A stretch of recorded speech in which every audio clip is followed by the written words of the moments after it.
नमस्कार मैत्रिणींनो, कसे आहात सगळे? मजेत ना? मी पण मजेत आहे। आणि आता वाजलेत संध्याकाळचे 6:45 आणि मी वर चक्कर मारायला आली आहे टेरेसवर।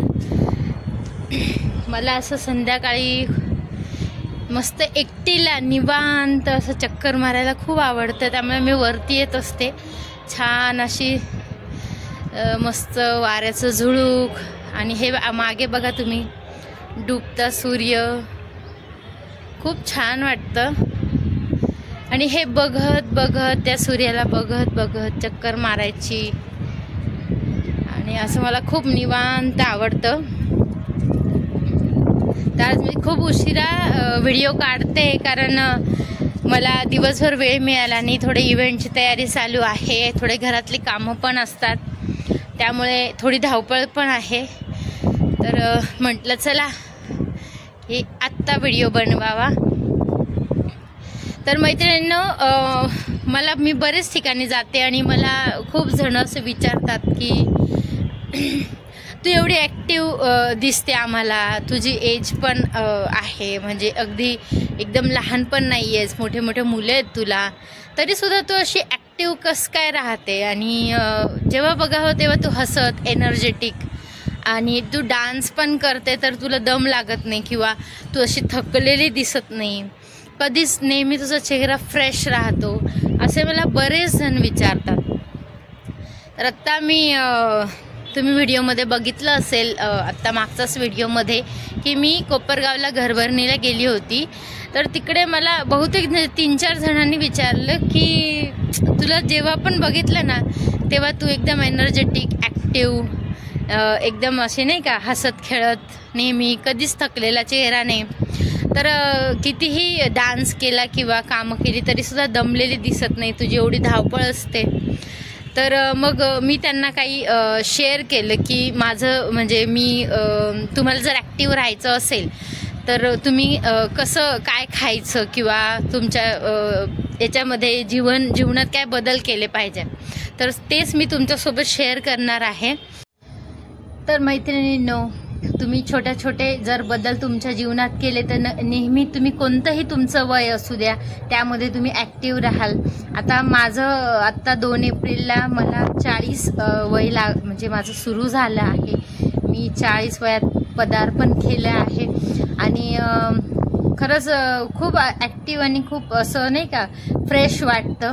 तर मग काही गोष्टी मी तुम्हाला सांगते। त्याच्यात पहिली गोष्ट आहे की तुम्ही आहे ना तुमच्या आहारात कमीत कमी गहू खाता येईल तेवढं कमी खा, आणि ज्वारीची भाकरी खा 2 टाईम, त्याच्यासोबत तुम्ही थोडीशी भरपूर भाजी घ्या। जेव्हा तुम्ही कालामोडून खाल तेव्हा तुम्हाला डायजेशन पण चांगलं होईल, आणि जी ज्वारीची भाकरी असते तर ती पचायला खूप हलकी असते आणि ती तुम्ही खाऊ शकता।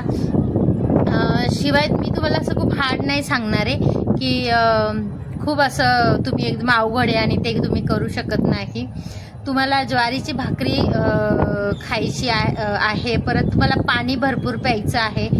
पाणी तुम्ही येता जाता प्या, तुम्ही भलेही फुलपात्रभर पाणी घ्या आणि ते प्या, म्हणजे जेव्हाही तुम्ही माठाजवळ गेले की तुम्हाला आठवणार आता आपल्याला पाणी प्यायचंय, तर तुम्ही पाणी प्या। तुम्हाला कोरड लागली तरच पाणी पिऊ नका, थोडं अधूनमधून 1-2 घोट पाण्याचे पीत राहा। पाणी भरपूर पिल्याने काय होतं की थोडी एनर्जी येते आपल्या बॉडीला, आणि उन्हाळ्यात पाणी लागतं। आणि तिसरी जी गोष्ट मी तुम्हाला सांगणार आहे, तर तुम्ही शिळं अन्न बिलकुल खाऊ नका, तुम्ही फ्रेश ताजं खा, आणि त्यासोबत एक्सरसाइज पण करा।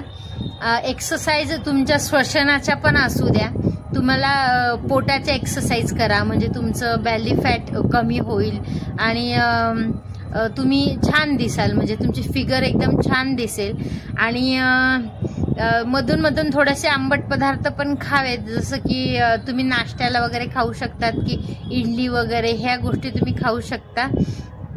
आणि जेवढं हलकं खाता येईल तेवढं खा, पाणी भरपूर प्या। आणि चौथी गोष्ट म्हणजे मैत्रिणींनो, चौथी गोष्ट म्हणजे मी तुमच्यासोबत शेअर करू इच्छिते की आपल्या स्वतःचा एक छंद जोपासा.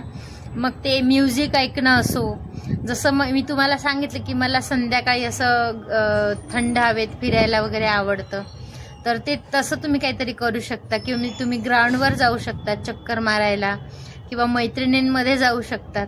थोडंसं अर्धा तास स्वतःसाठी द्या, मैत्रिणींमध्ये जा, भरपूर गप्पा मारा आणि मन मोकळं करा.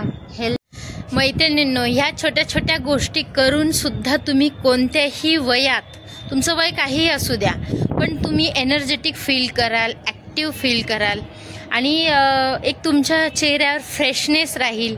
सकाळी उठण्याचा कंटाळा येणार नाही. आणि अशा काही गोष्टी आहेत ज्या तुम्ही करा आणि बघा, आणि मला कमेंटमध्ये नक्की सांगा की तुम्ही त्या ट्राय करताय किंवा तुम्हाला त्याचा खरंच इफेक्ट जाणवला आहे. आणि इकडे मागे वातावरण बघू शकता तुम्ही, किती सुंदर दिसतंय, किती मस्त वाटतंय. संध्याकाळची वेळ आहे आणि खूप छान हवा सुटली आहे.